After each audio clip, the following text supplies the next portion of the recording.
Truck ਇਸ ਲਈ ਖਰੀਦੇ ਵੀ ਅਸੀਂ ਆਪਣਾ ਬਿਜ਼ਨਸ ਮਾਡਲ ਕਰੀਏ, ਕਿਉਂਕਿ ਸ਼ੁਰੂ ਤੋਂ ਬਿਜ਼ਨਸ ਮਾਡਲ ਹੈ ਖੇਤੀ ਕਰਦੇ ਆਏ ਪਿੱਛੇ, ਤਾਂ ਉਹ ਵੀ ਐਜ਼ ਅ ਬਿਜ਼ਨਸ ਮਾਡਲ ਕਰਦੇ ਆਏ।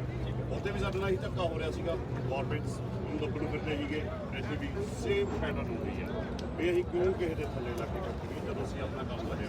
ਉਹਦਾ ਕੈਲੀਫੋਰਨੀਆ ਗਵਰਨਮੈਂਟ ਕਹਿੰਦੀ ਹੈ ਵੀ ਬਿਜ਼ਨਸ ਨੂੰ ਪ੍ਰਮੋਟ ਕਰਦੇ ਇੱਥੇ ਪੂਰਾ ਫੋਕਸ ਜਾਂ ਹਾਈਪੋਥੈਟੀਕਲ ਫਿਗਰ ਕੀ ਰਹੀ ਹੈ ਅਰਾਊਂਡ 8,000 ਇਹ 8,000 ਦੇ ਆਪਾਂ ਲਾਈਏ ਵੀ 4 ਐਵਰੇਜ ਫੈਮਿਲੀ ਮੈਂਬਰਸ ਹੈਗੇ, ਐਵਰੇਜ ਆਪਾਂ ਲਾਈਏ 4 ਬੰਦੇ ਹੈ ਨਾ, 32,000 ਬੰਦੇ ਦੀ ਰੋਟੀ ਰਾਤੋਂ ਰਾਤ ਤੋਂ ਨਿਕਲ ਜਾਣੀ।